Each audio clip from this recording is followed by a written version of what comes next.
Welcome to series explained. Dan Dan season 2 episode 1। कहानी शुरू होती है। मोमो के पास कुछ लोग बढ़ने लगते हैं और वो अपनी पावर से उनके ऊपर अटैक कर देती है, लेकिन तभी एक आदमी उसका हाथ पकड़कर उसे पानी के अंदर डुबो देता है। लेकिन फिर भी मोमो हिम्मत नहीं हारती, अपनी पावर से उसके ऊपर अटैक करती है, जिससे हॉट स्प्रिंग का एक स्टेटस टूट जाता है और वहां से गर्म पानी बहने लगता है। मोमो मुश्किल से बचती है और भागती है। जैसे ही वो लोग उसका पीछा करते हैं, हॉट स्प्रिंग की दीवार उनके ऊपर गिर जाती है और मोमो को भागने का मौका मिल जाता है। लेकिन तभी एक बंदा उसे फिर से पकड़ लेता है और दूसरी दीवार भी गिरने लगती है। उस गिरती दीवार के नीचे सब आ जाते हैं, सिर्फ मोमो बचती है। मोमो कंफ्यूज्ड होती है कि ये सब क्या हो रहा है। तभी उसे दिखता है टर्बो ग्रैनी, वो भी वहाँ मौज मस्ती कर रही होती है। पता चलता है कि वो मोमो के बैग में छुपकर हॉट स्प्रिंग के मजे लेने आई थी। तभी स्टाफ आ जाता है, जो लोग मोमो के पीछे थे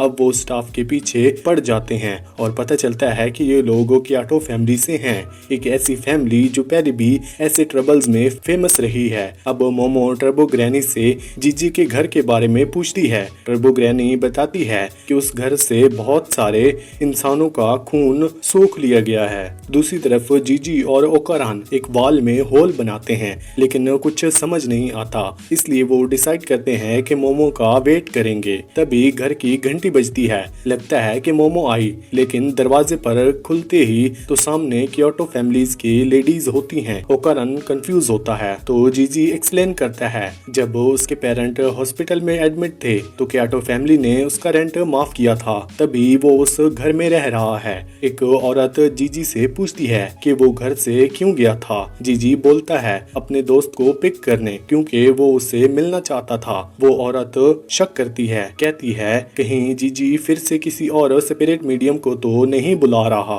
इस बात पे बाकी लेडीज गुस्सा हो जाती हैं। वो बोलती हैं घर में कोई भूत है। जीजी कहता है ओकारान कोई स्पिरिट मीडियम नहीं है। तभी एक लेडी गन निकाल के धमकाने लगती है। जीजी उसे समझाता है अगर वो सब पे गन तानेगी तो पुलिस के साथ पंगा हो सकता है। तभी एक पुलिस वाला वहाँ आता है, लेकिन वो भी क्याटो फैमिली के साइड में होता है। वो उन लोगों को बचा लेता है जो मोमो के पीछे थे। सब लोग उस पुलिस वाले का शुक्रिया अदा करते हैं। फिर एक आदमी फिर से जीजी से पूछता है घर से क्यों गया था। जीजी फिर से वही बात करता है, को अपने बेस्ट फ्रेंड को पिक करने गया था। ओकारान जीजी से फेवरेट सिक्योर टीम के बारे में पूछने लगता है, क्योंकि अगर ओकारान जीजी का बेस्ट फ्रेंड है तो उसे ये तो पता होना चाहिए कि अगर ओकारान सही जवाब नहीं दे पाता तो लोग शक करेंगे कि जीजी उसे यहाँ क्यों लाया है। लेकिन ओकारान तुरंत सही नाम बोल देता है जीजी की फेवरेट टीम का, क्योंकि उन्होंने वॉल में जो होल किया था उसे छुपाने के लिए उसी टीम का पोस्टर लगाया था। सबको लगता है कि हाँ ये तो जीजी का रियल बेस्ट फ्रेंड है। तब एक औरत जीजी से मोमो के बारे में पूछती है, लेकिन जीजी बात को टालने लगता है। उन्हें लग जाता है कि जीजी झूठ बोल रहा है। दूसरी तरफ मोमो एक टेम्पल जाती है जहाँ वो शिकिने को देखने आई होती है। वहाँ टेम्पल के पुजारी एक बूटूबर होता है जो वीडियो बनाता है। वो मोमो को शिकिना को फैमिली दिखाता है, एक ऐसा क्रिएचर जो स्नेक की स्किन जैसा लगता है। मोमो को देखकर यकीन नहीं होता कि ये रियल है। तब वो पुजारी उसे बताता है कि जब ड्रैगन हेवन की तरफ जाता है तब एक रेनबो बनता है और फिर माउंटेन का गुस्सा पूरे विलेज को डुबा देता है। लोग मानते हैं कि वॉल्केनो के अंदर एक बड़ा सा सांप रहता है। जब वो भूखा होता है तभी वॉल्केनो फट जाता है, इसलिए लोग उस सांप की पूजा करते हैं और एक बच्चे का सैक्रिफाइस करते हैं ताकि वॉल्केनो शांत रहे। पिछले 200 साल से ये लोग ऐसे ही अपने गांव को बचा रहे होते हैं। जो शिकिना को फैमिली मोमो अब देख रही है वो तब का है जब वो बड़ा सांप पिघल गया था।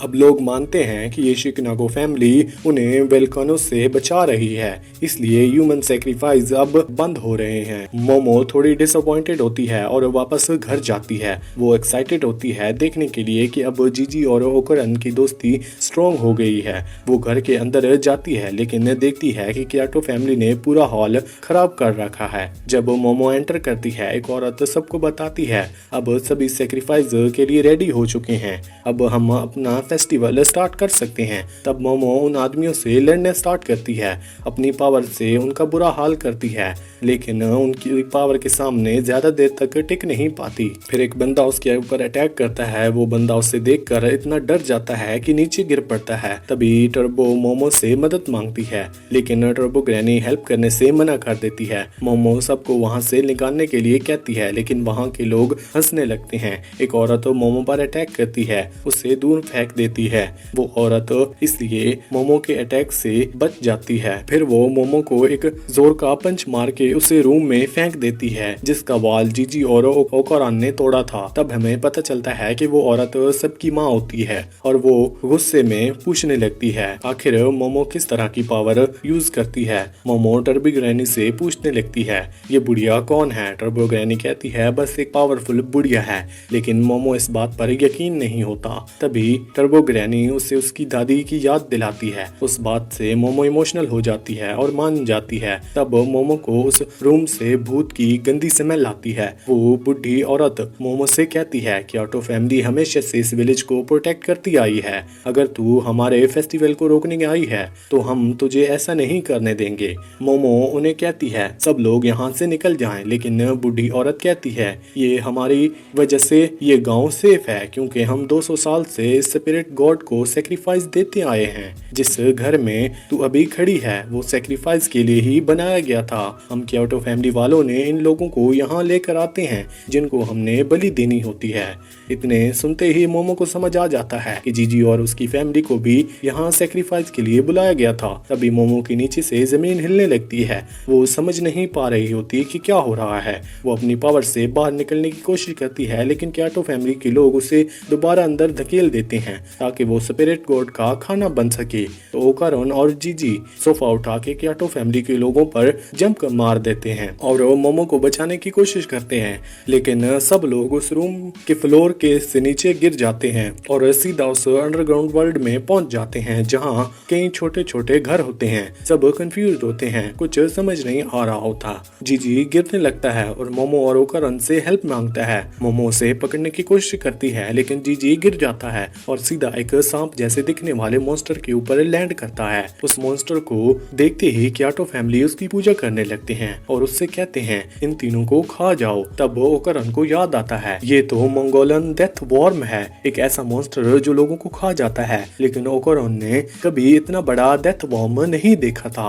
क्योटो फैमिली इस मॉन्स्टर की पूजा में लग जाते हैं और मोमो उन्हें समझाने की कोशिश करती है कि ये एक डेंजरस क्रिएचर है, कोई भगवान नहीं है, लेकिन वो उसकी नहीं सुनता। आखिर में वो डेथ वॉर्म क्योटो फैमिली को ही खा जाता है। मोमो, जीजी और ओकोरन भागकर एक घर के अंदर छुप जाते हैं, लेकिन जैसे ही घर के अंदर जाते हैं मोमो और ओकोरन दोनों के सर में दर्द होने लगता है और ओकोरन के अंदर टर्बो ग्रैनी की पावर्स कंट्रोल से बाहर होने लगती हैं। फिर ओकोरन खुद ही टर्बो ग्रैनी में ट्रांसफॉर्म होने लगता है और जीजी की तरफ डेंजरसली बढ़ने लगता है। और यहीं पर ये एपिसोड 1 खत्म होता है। वीडियो अच्छी लगी हो तो वीडियो को लाइक करके चैनल को सब्सक्राइब लाजमी करना। Thanks for watching.